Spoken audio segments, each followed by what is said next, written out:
सुबह सुबह शशि थरूर अपनी खराब तबीयत के दरमियान प्रधानमंत्री नरेंद्र मोदी के लिए एक लंबी चौड़ी सोशल मीडिया पोस्ट लिखते हैं।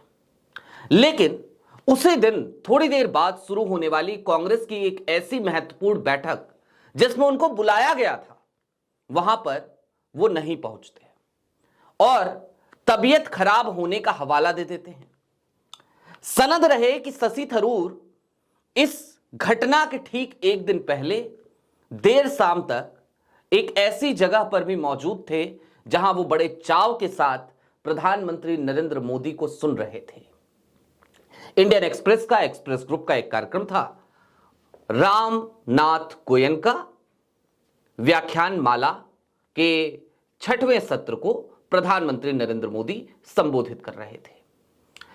दोस्तों, अब मैं आपको शशि थरूर और कांग्रेस के बीच क्या चल रहा है, कांग्रेस उन्हें पार्टी से बाहर का रास्ता क्यों नहीं दिखाती और क्यों कांग्रेस का यह मास्टर स्ट्रोक है और शशि थरूर इस चीज से परेशान क्यों है, सारी बातें जरा विस्तार से करेंगे। क्योंकि मास्टर स्ट्रोक से प्रधानमंत्री नरेंद्र मोदी नहीं लगाते हैं, मास्टर स्ट्रोक कई बार राहुल गांधी भी लगा रहे होते हैं, मल्लिकार्जुन खड़गे भी, बस उसे डिकोड करने की जरूरत होती है।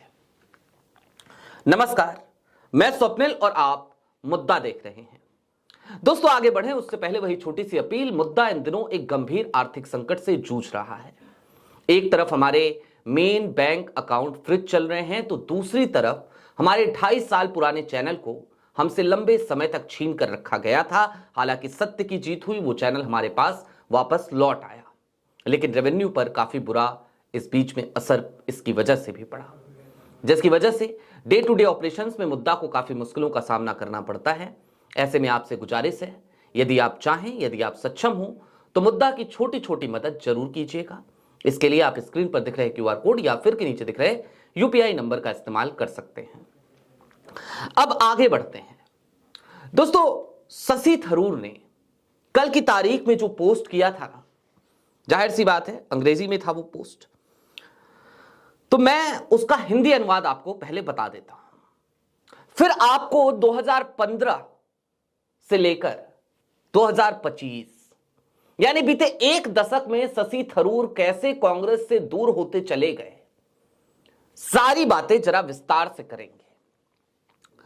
शशि थरूर ने लिखा, कल इंडियन एक्सप्रेस के निमंत्रण पर प्रधानमंत्री नरेंद्र मोदी के रामनाथ गोयनका लेक्चर में शामिल हुआ।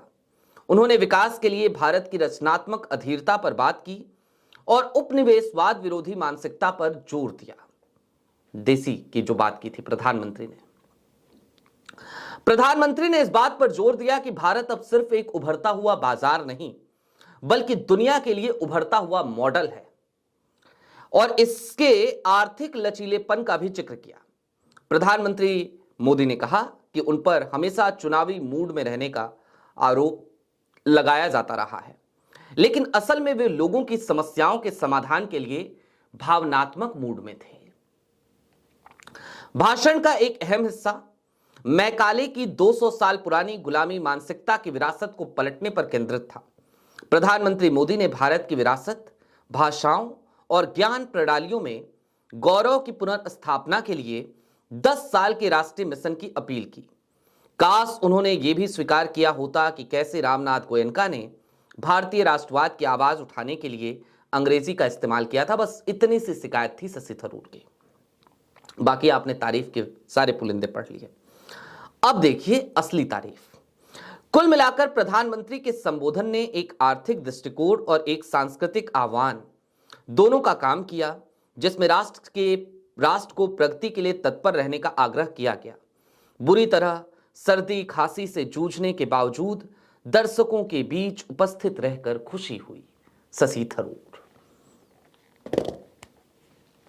सुना आपने, बुरी तरह सर्दी खांसी से जूझ रहे थे थरूर साहब, लेकिन उसके बाद भी वहां मौजूद थे और उसके बाद अगले दिन ये पोस्ट करते हैं, खूब तारीफें करते हैं। लेकिन कल की तारीख में एक महत्वपूर्ण बैठक थी। कौन सी बैठक थी वो? इस देश में वोट चोरी के खिलाफ थरूर साहब अगर राहुल गांधी को अपना नेता मानते हो तो उनके नेता ने एक मुहिम छेड़ रखी है और एसआईआर के जरिए किस तरीके से चीजें घटित हो रही हैं उसके कई एग्जाम्पल हम जैसे तमाम पत्रकार आपके सामने रख रहे हैं। कांग्रेस के जमीनी कार्यकर्ताओं की रिपोर्ट्स भी लगातार कांग्रेस हेडक्वार्टर पहुंच रही हैं और इन सब के बीच कल एसआईआर को लेकर 12 राज्यों के लोगों को बुलाया गया था। थरूर केरल से आते हैं, सांसद हैं, उन्हें भी निमंत्रित किया गया था, लेकिन थरूर नहीं आए। और मैं कोई हवाई बात नहीं कर रहा कि निमंत्रित किया गया था कि नहीं किया गया था।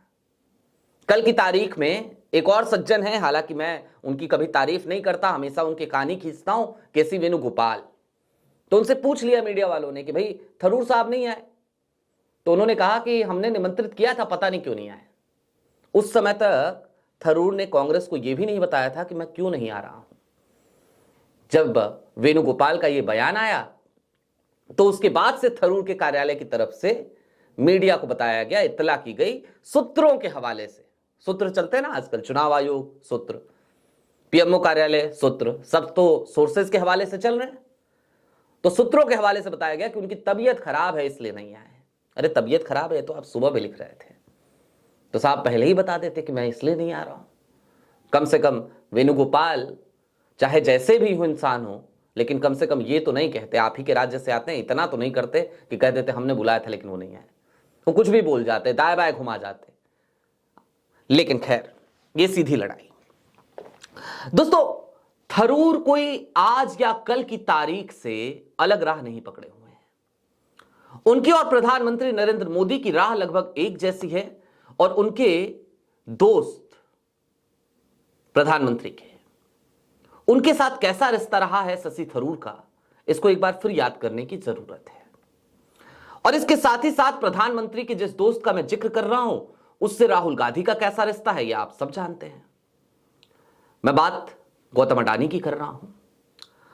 प्रधानमंत्री नरेंद्र मोदी और शशि थरूर दोनों पूंजीवाद को उसी तरीके से समर्थन देते हैं, दोनों की लय, दोनों की लेंथ एक जैसी है।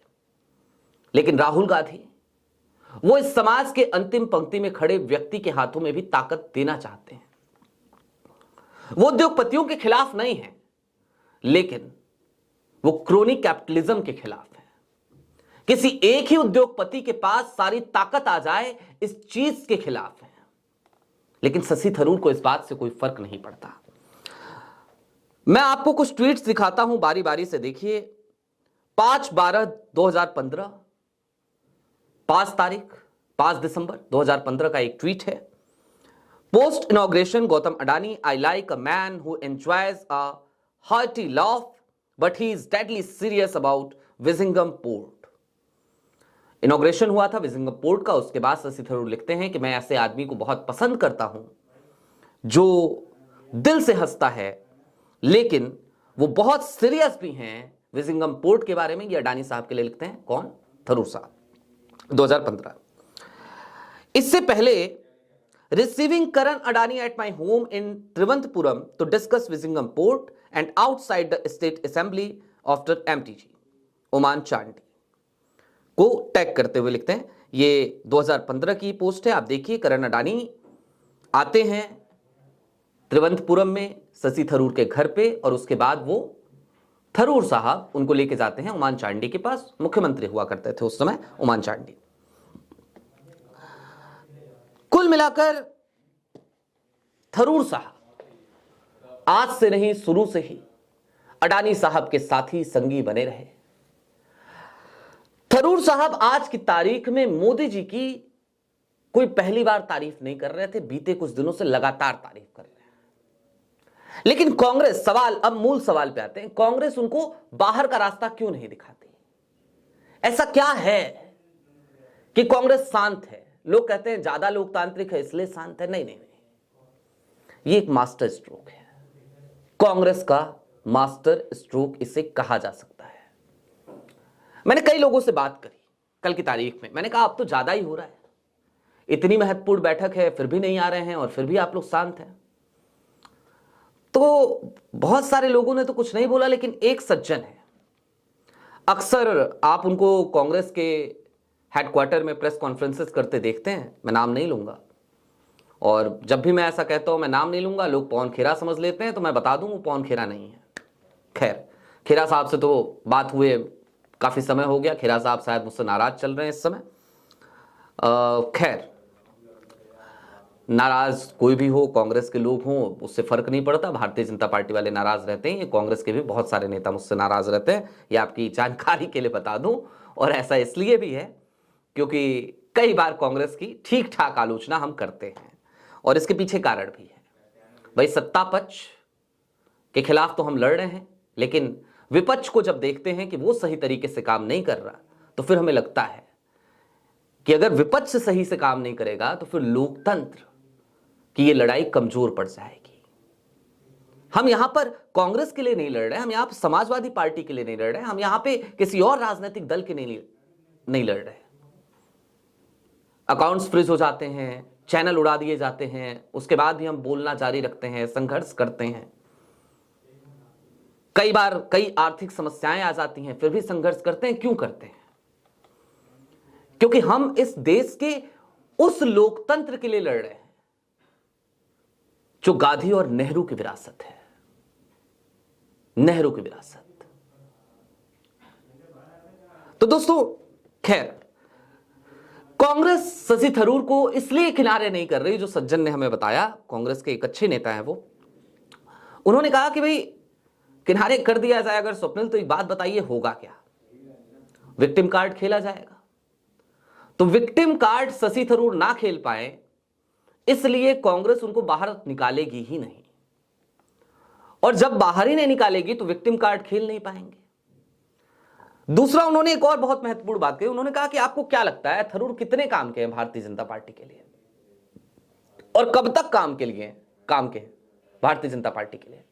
मैंने कहा जब तक आपकी पार्टी में है तब तक काम के हैं। उन्होंने कहा बिल्कुल सही। और कोई भी आदमी जो राजनीति को थोड़ा सा समझता होगा, उसका सीधा यही जवाब होता है कि भाई तभी तक काम के हैं शशि थरूर भाजपा के लिए, मोदी जी के लिए, जब तक वो कांग्रेस में है। कांग्रेस से बाहर निकले तो शशि थरूर किसी काम के नहीं रहेंगे मोदी जी के लिए। वो कांग्रेस के भीतर रह के ही काम के हैं, क्योंकि शशि थरूर एक बुद्धिजीवी व्यक्ति हैं, पढ़े लिखे व्यक्ति हैं, और ऐसे लोगों की कोई जगह है क्या भारतीय जनता पार्टी में? यह हंसी मजाक की बात हुई, खैर वाकई। तो उन्होंने कहा बिल्कुल ठीक बात है। तो इस बार हम इंतजार कर रहे हैं, 5 साल कांग्रेस के सांसद बने रहने दीजिए थरूर साहब। वो खुद इस्तीफा देंगे नहीं, और जब खुद इस्तीफा नहीं देंगे तो फिर हमें कोई जरूरत नहीं है उनको पार्टी से निष्कासित करने की। वो पड़े रहें, उनको इस बीच में जितना करना है उतना करें। मैंने कहा यह भी सही है। तो आज की तारीख में कांग्रेस वेट एंड वॉच के मोड पे है, और शशि थरूर तड़प रहे हैं, छटपटा रहे हैं कि भैया निकाल दो तो विक्टिम कार्ड खेलें।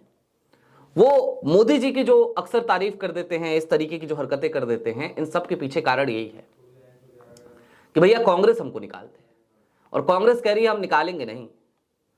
वो एक कुमार विश्वास मुझे याद आ रहे हैं, अरविंद केजरीवाल को लेकर एक बार उन्होंने कहा था कि अरविंद केजरीवाल ने कुमार विश्वास से कहा था कि हम तुम्हें मारेंगे लेकिन तुम्हें शहीद नहीं होने देंगे। याद है आपको?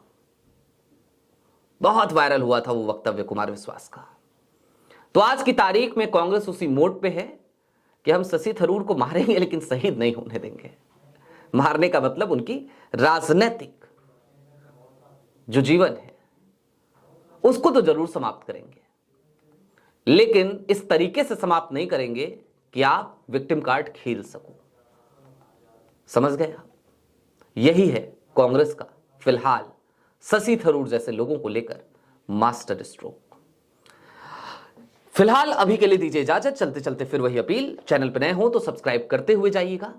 सक्षम हो तो आज की तारीख में जब मुद्दा इस तरीके की विसंगतियों से जूझ रहा है, डे टू डे ऑपरेशंस में जब उसे दिक्कतें आ रही हैं, लेकिन उसने अपना संघर्ष का रास्ता नहीं छोड़ा है, तो यदि आपको ये बेबाकी पसंद आती हो तो छोटी छोटी मदद मुद्दा की जरूर कीजिएगा। बहुत शुक्रिया।